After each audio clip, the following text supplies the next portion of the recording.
Just like with a lot of other things that we that talk about as libertarians, and even outside of our liberty world, a lot of people are waking up to the fact that a lot of what we've been raised to believe that we just take for granted are lies. I mean, they just are, and that's one of the reasons why I wanted to talk to you about this. And I can't wait to read to devour your book because I have a feeling that as I'm reading it, I'm going to get angrier and angrier and angrier. And just when I thought I couldn't hate the government more than I already do, that's going to happen.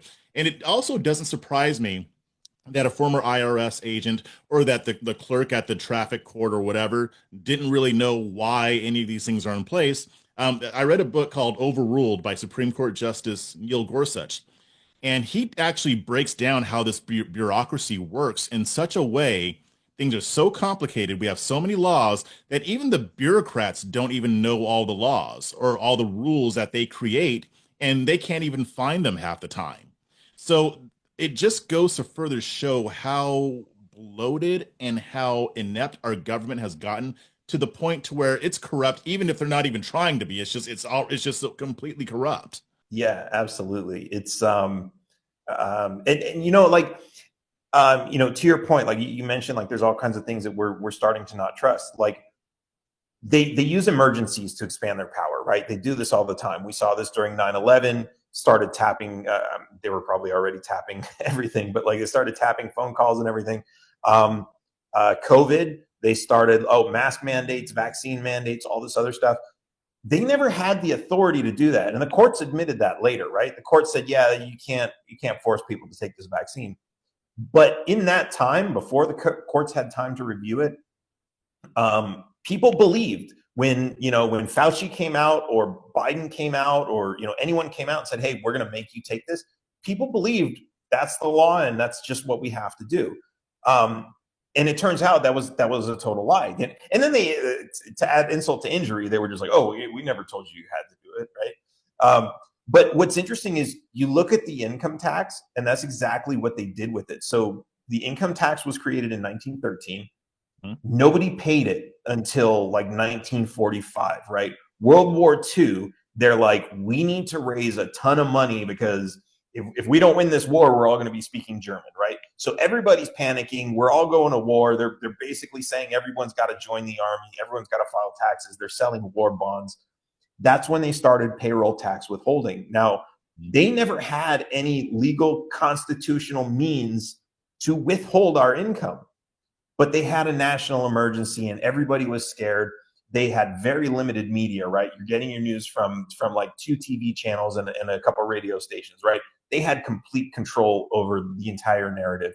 Um, Nobody to question it. And so people were just like, okay, we're going to go along with it.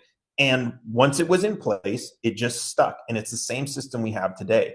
And what's interesting about this is like, um, there's so many contradictions to the income tax itself, right? You have the Supreme Court saying it's a right for it's part of the pursuit of happiness for you to go get a job and earn money to pay for your living, right?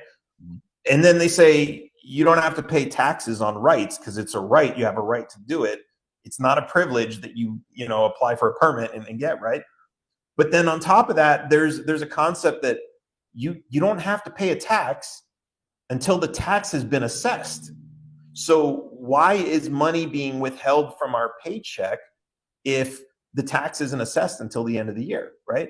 So like all of these like inconsistent, and then why are they giving us money back at the end of the year? Oh, you took too much from us. You basically took an interest-free loan, which, as it turns out, when you get that money back, you can actually make them pay you interest. But like they'll never tell you that, right? Right. But the reality, and this is the system that I figured out, is that you can get everything back. You can get back your Social Security. You can get back every dollar that was withheld in taxes.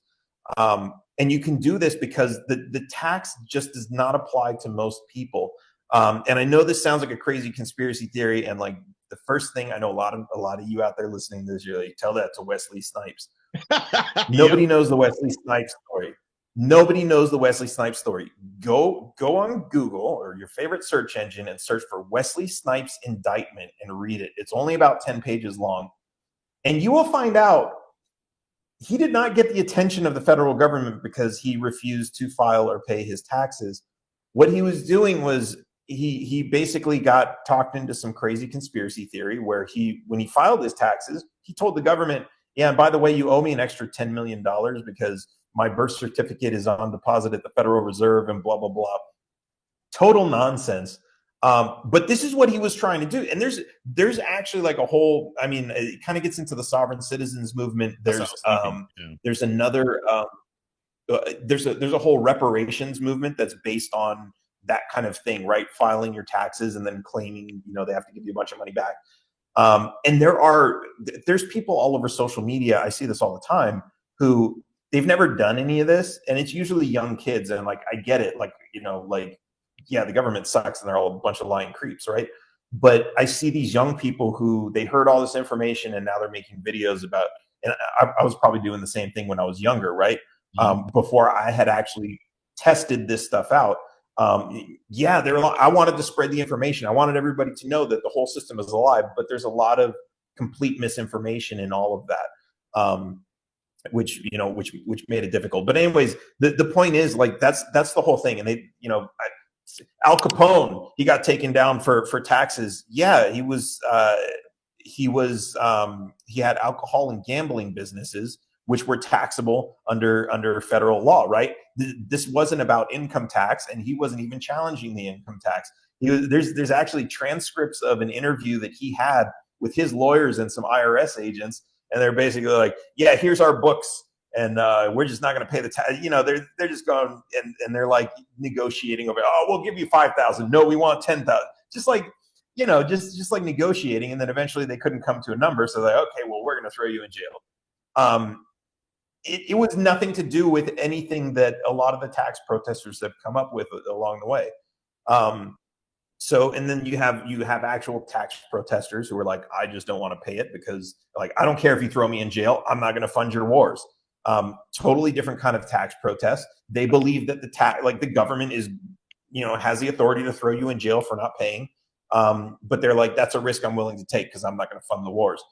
There's a full spectrum of people. Some of them are, I totally agree with their dedication to the cause, but like a lot of their information is bogus. And like, they think like, oh, well, if they ever come after me, I'm going to win my case because I know blah, blah, blah. And it's like, no, you're going to say that in a court.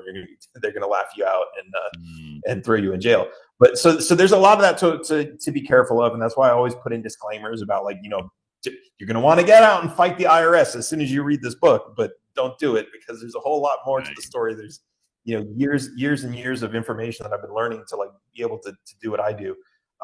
But really, I just want to pull back the smoke and mirrors and let people see that, like, this system is a scam and we're all getting robbed.